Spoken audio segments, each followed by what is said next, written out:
ॐ ह्रीं श्रीं क्लीं कालिकायै स्वाहा मे पातु मस्तकं क्लीं कपालं सदा पातु ह्रीं ह्रीं ह्रीमिति लोचने ॐ ह्रीं त्रिलोचने स्वाहा नासिकां मे सदावतु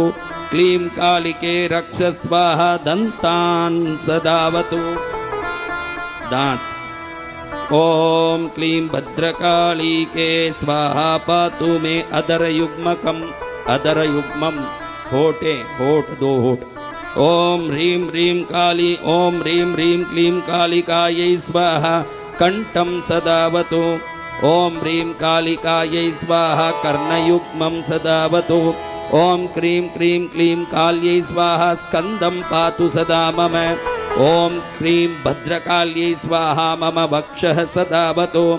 ॐ क्लीं कालिकायै स्वाहा मम नाभि सदावतु ॐ ह्रीं कालिकायै स्वाहा मम पुष्टं सदावतु रक्तबीजविनाशिन्यै स्वाहा हस्तौ सदावतु ॐ ह्रीं क्लीं मुण्डमालिन्यै स्वाहा पादौ सदावतु ॐ ह्रीं चामुण्डायै स्वाहा सर्वांगं मे सदावतु प्राच्याम्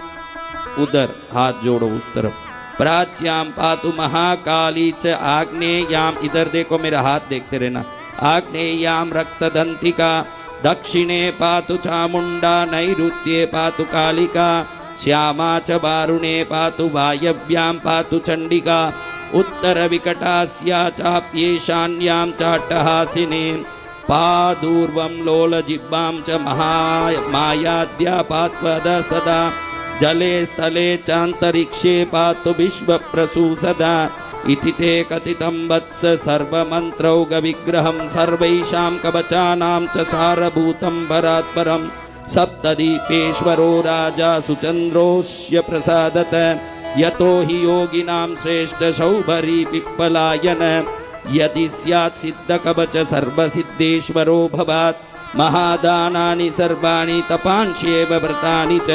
निश्चितं कवचस्यास कलां नार्हन्ति षोडशीम् इदं कवचमज्ञात्वा भजेत् कालीं जगत्प्रसूं शतलक्षं प्रजातोऽपि न मन्त्रसिद्धिदायक